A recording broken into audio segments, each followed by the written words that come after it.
Dans notre unité INSERM, on s'intéresse aux troubles du comportement alimentaire et à mieux comprendre les mécanismes de ces troubles. Et il apparaît qu'en clinique, finalement, les patients qui souffrent de troubles du comportement alimentaire, en particulier d'anorexie mentale, ont des troubles du sommeil, des troubles de leur rythme circadien.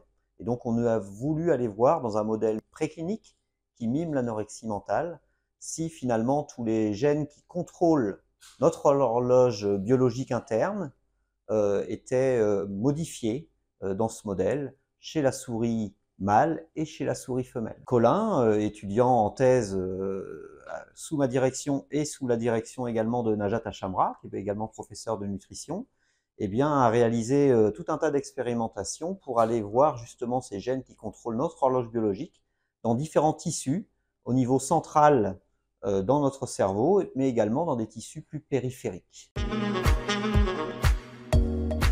On a réalisé des qPCR, c'est-à-dire des analyses de l'expression de nos gènes.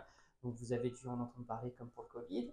Et bien en fait, on a remarqué de manière intéressante que les gènes horloges de notre organisme, que ce soit dans notre cerveau ou dans nos intestins, alors que le cerveau est contrôlé plutôt par la lumière et les intestins par l'alimentation, eh bien on a vu que ces gènes horloges étaient modifiés différemment en fonction du sexe et du tissu chez nos animaux anorexiques.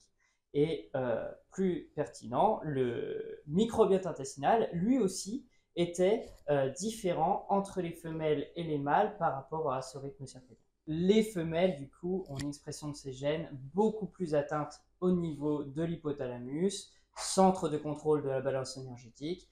Et donc, on peut se poser la question si ces altérations observées pourraient être également le cas chez les patientes et donc pourraient expliquer la susceptibilité des femmes, donc prédominante dans l'anorexie mentale. Là, on a donc des résultats sur l'expression des gènes horloges qui vont contrôler le cycle d'expression des hormones de la prise alimentaire. Et donc là, il faudrait s'intéresser à la production de ces hormones. Est-ce qu'elle est altérée ou pas chez nos animaux? Et est-ce qu'une modulation du microbiote intestinal pourrait restaurer les deux, les gènes horloges et la sécrétion cyclique de ces hormones de la prise alimentaire? Alors, c'est une étude réalisée dans un modèle préclinique, mais nous sommes assez satisfaits puisque nos résultats confortent une étude qui a été publiée chez l'homme sur l'aspect génétique et qui montre que finalement, les patientes anorexiques ont des gènes modifiés qui sont plutôt des gènes où les auteurs soulignent que ce sont des patientes qui se lèvent tôt, donc qui ont un rythme circadien différent des autres groupes qu'ils avaient dans leur étude.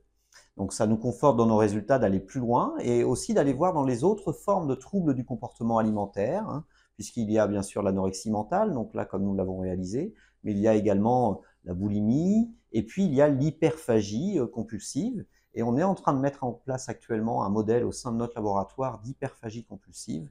Et donc on va aller ensuite rechercher si ces gènes qui contrôlent notre horloge biologique interne sont aussi modifiés dans ce modèle.